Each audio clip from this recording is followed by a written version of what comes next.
it's not good morning, it's good afternoon. But it's Monday, so it's book talk time. I realized I hadn't talked about Turtles All the Way Down. I haven't finished any other books in the last week. I have started a couple of books. I'm currently reading Born a Crime by Trevor Noah, which is pretty good. And I'm listening to Gilded Wolves. I apologize that I can't remember the author's last name, but it's pretty interesting. And I'm reading in print Runner. The Runner is part of the Tillerman cycle by Cynthia Voigt, and Call Down the Hawk, which is the first book in a new trilogy by Maggie Stiefvater, who is one of my favorite authors. It is awesome so far, but unfortunately, things in my life keep separating me from my books. It's really a big dilemma. Also, my phone died, so I can't listen to my stuff on my phone or read my ebook on my phone. It's very sad. But I did manage to finish Turtles All the Way Down last week. I listened to it on audio on my phone through Reads. The first time I tried to read this book, I made it literally right here. Okay, I made it less than 20 pages in, I think. And the mood that I was in when I tried to read it, I just could not handle it at all. The main character, Asa Holmes, has an anxiety disorder. And one of the things she's done through her whole life is push her fingernail into her thumb pad. So, and she talks about in the book, it started out kind of like pinch yourself to make sure you're not dreaming. Okay? She would press her fingernail into her thumb pad to cause herself just a little bit of discomfort, just to make sure she was real. Just, am I real? Okay, yes, I'm real. It's kind of a grounding thing for her. But over time, she developed a callus, which then split. So she would do this thing where she would push her fingernail into that callus and break it open and then squeeze a little bit of blood out.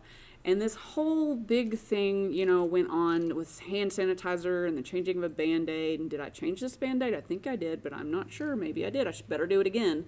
Better put some more hand sanitizer on it. It's really, to me, it was very stressful to read about in the particular mind frame that I was in when I tried to read the book. I have a little bit of anxiety myself. I've had experience with intrusive thoughts. They are not pleasant.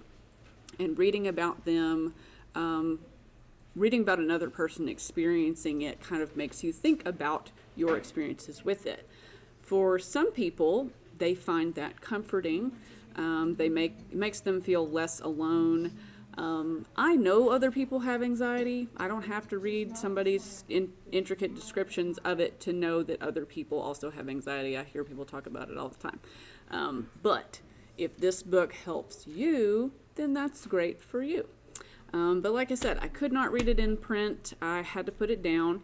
I came back on it because I've noticed more people are starting to read about it and talk about it recently.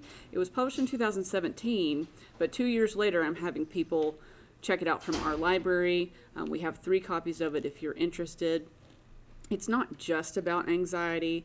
It is also about Asa and her best friend Daisy, and then one of Asa's childhood friends. His dad recently disappeared. He was like a billionaire engineer guy who, if it turns out that he's dead, then he's left all of his family fortune to a lizard. So he has 2 sons, but he left all his money to a lizard. So if they find that he has passed away, then the 2 sons will be left with nothing. The lizard gets everything. So part of the story is talking about that. That character talking about, his experiences growing up with money, and do people like me? Sorry for the bell. Do people like me for me, or do people like me for what I have? He lives in a giant mansion. He always talks about, we get all the movies. Like when the movies come out in the movie theater, they also come out at my house, in my movie theater that I have in my house, just because that's what I've got, So which is a valid question, But if he didn't have the money, he wouldn't be who he was. So there's a lot of thinking about that. Both of them also lost a family member at a young age. And I'm sorry, I can't remember the male character's name right now. But his mother died of cancer when he was young, and Asa's father died when she was young. And they know each other from what they call SAD camp, where kids who had dead parents go. in the summer to have therapy and talk to each other and stuff like that.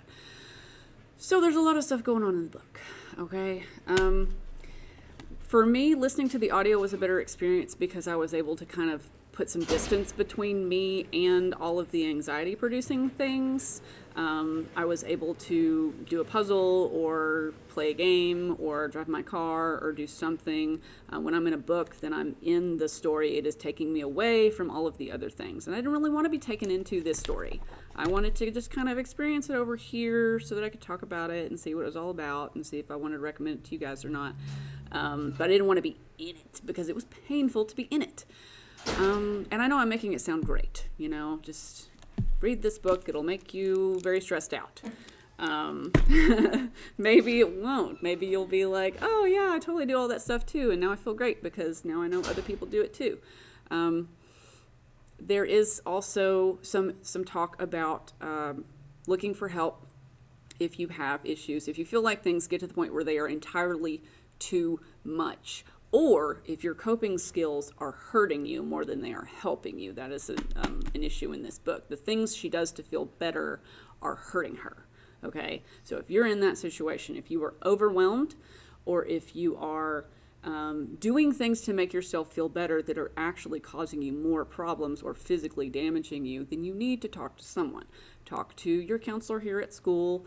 You can always come and talk to us here in the library. We will listen to you. And talk to your parents if you're having a problem like this, because all these people want to help you, okay? And sometimes professional help is something that people need, and it's okay to need that, okay? I need that. I know lots of other people that need that, and it may help you feel better and may help you get a better handle on whatever it is that you're going through. So we have 3 copies of it. If you want to come check it out, come check it out.